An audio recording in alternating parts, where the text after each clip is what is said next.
Hey, how is the transition coming with the new defense, and how are you guys, evolving into the new defense structure?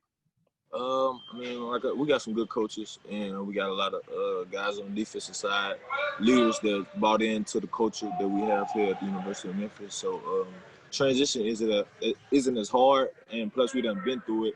The seniors and the older guys, we done been through it numerous times. This is our third defensive coordinator for the guys in my class. So um, I mean, the transition isn't that hard, like I said, because we got a lot of guys bought in, and we've been through it before, so it's going smooth. Okay, Evan Barnes. How's it going? Going good. How you doing? Good, good. We asked Coach this yesterday, but just with over the last few days, obviously things have been going on with obviously what the NBA has done and other sports leagues and what's happening in Wisconsin, obviously with Jacob Blake. I'm just curious, as a team, have you guys as players talked about these things since the summer, since that Unity Walk, and just kind of how are you guys feeling right now, just trying to, process this situation as it's happening, again, really? Yeah, we talk about it a lot. We actually talked with our head coach this morning about it, and he's very involved. He cares a lot.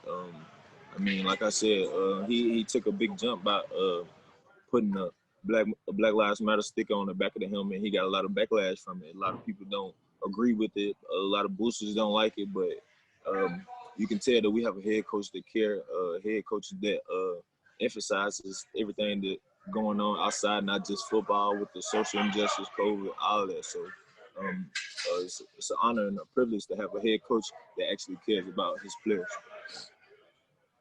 Yeah, if you don't mind, real quick, just as a quick follow-up, like you guys said you talked this today. What was the mood of that conversation? What was that conversation like for you guys? Basically, he's just asking us players, is there anything that he can do to help spread awareness? Basically, like I said, he's a player's first coach, so every decision he makes, he always gets the players' input on it first before he makes a decision. So that's why I said we're privileged and we're fortunate to have a coach that actually cares about his players and actually cares about our opinion as well. Steven Johnson. Hey TJ, how's it going? I'm going good. How you doing? I'm doing all right. Kind of a follow-up to Evan. Just for you personally, how are you dealing with all the? I mean, I guess with all this kind of social unrest, and does it ever get kind of hard just to focus on football as a young Black man? I mean, of course it is, because because it's bigger than football. You see what I'm saying? And I look at it as, what if that's my brother or my cousin who don't play football?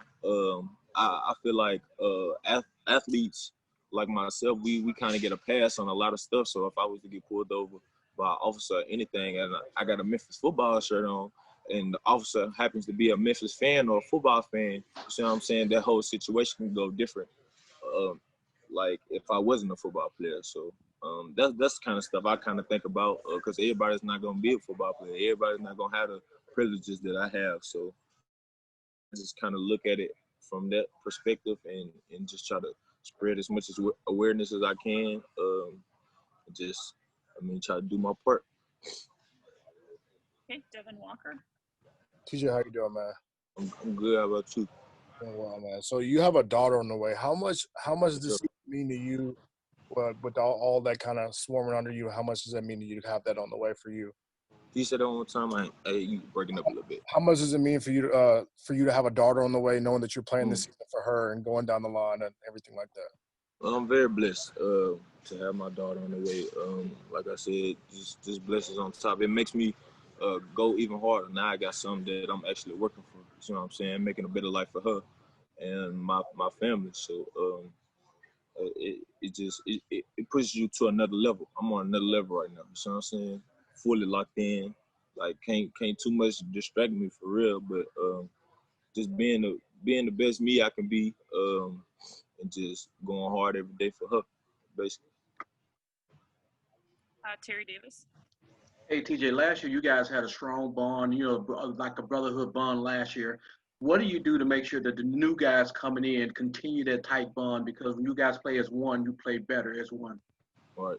I mean, the first thing is leading by example, showing them how we do things around here, what type of culture we doing, actually putting it into effect every day, and putting that on display every day. And I feel like when we do that, guys will come along just easy because we demand that type of. You see what I'm saying? We demand that type of culture. We demand this. We do this a certain way. And if you're not gonna get with it, then you're gonna have to leave. You're gonna get left. So I mean, that's really the main thing, leading by example. And the younger guys look up to us, whether we want to be a leader or not. They look at you, and whatever you do, they're gonna follow in your footsteps. So biggest thing is leading by example. Make sure I'm making a great example for the young guys, and they're coming along with me. Okay. Anybody else with a question for TJ? Evan? Just as a as a football question for you, how we are getting closer to next Saturday. How are you feeling just as far as just knowing that the game is getting closer and you guys are on the verge of now finally getting to play after all the concerns about COVID-19 and everything? Like our coach tell us every day, we the lucky ones. It's thousands of teams around the country that won't be able to have a season. A lot of coaches out of a job right now because they can't have a season, and the Memphis Tigers are having a season. So we just look at it like we the lucky ones, take full advantage. For me personally, I mean I'm excited just coming off a injury last year. I didn't get to finish out my season, so I'm excited to get back out there on the field and show them that I'm still here. I still got it.